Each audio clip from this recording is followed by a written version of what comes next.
our project and we're in Premiere working and editing. We've got a nice clean edit, but our audio just does not sound right. Maybe there's the boom mic or the shotgun mic was too far from our subject, and we have a little bit of reverb or an echo, or just doesn't sound. It's not quite right. For instance, tutorials. You might use a snowball microphone that's on your desktop, but it just doesn't sound very clean.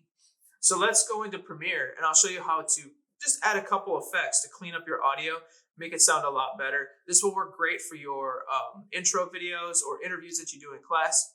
So let's take a look in Premiere. Yep. All right, so here we are in Premiere, and I've just got a tutorial that I recorded earlier.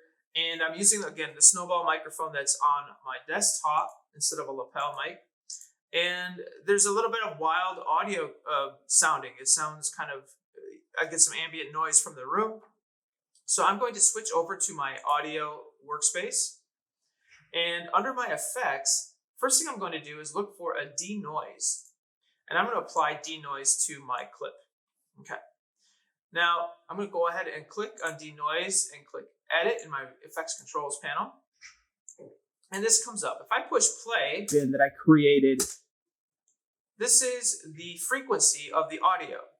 And then the red is what we're inverting and subtracting from our audio. So if you invert audio, it actually creates silence. It creates nothing. Okay. So to clean my audio, what I'm going to do is click on output noise only. I'm going to bring this back to 0, and I'm going to push play.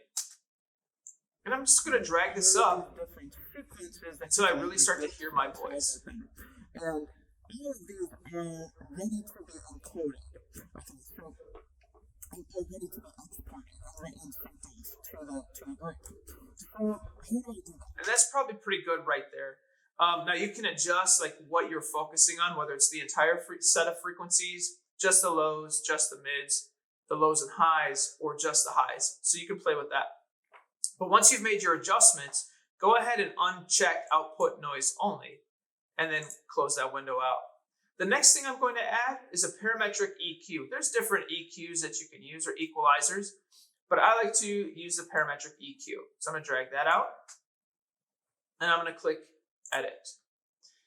And again here, since I've removed some of my sound, I know I'm going to lose some of the lows, and I know it's going to sound kind of thin. So I'm going to boost my lows a little bit, just to give myself a little bit more presence in the video. Okay, and I can adjust the numbers, the decibels here, the location. I can adjust the width of that arc. Okay, like so. It's pretty good. Let's go ahead and play that back. Well, it's pretty easy. In my project panel, I'm going to select. And let's bring the low passes. We're going to bring that back to right there. Or excuse me, the high pass. And then there we go. Kind of trim that up. The ones that I want to export. So for instance, I'm going. And that sounds pretty good. I think I'm going to leave it there, and I'll apply those effects to my other two pieces where I've cut my audio up, and I'll export that out. So that's a quick way to clean up your audio, make it sound just a little bit better than just straight out of camera or with all that ambient noise from the room. I hope this helps in your project, and I'll see you in class.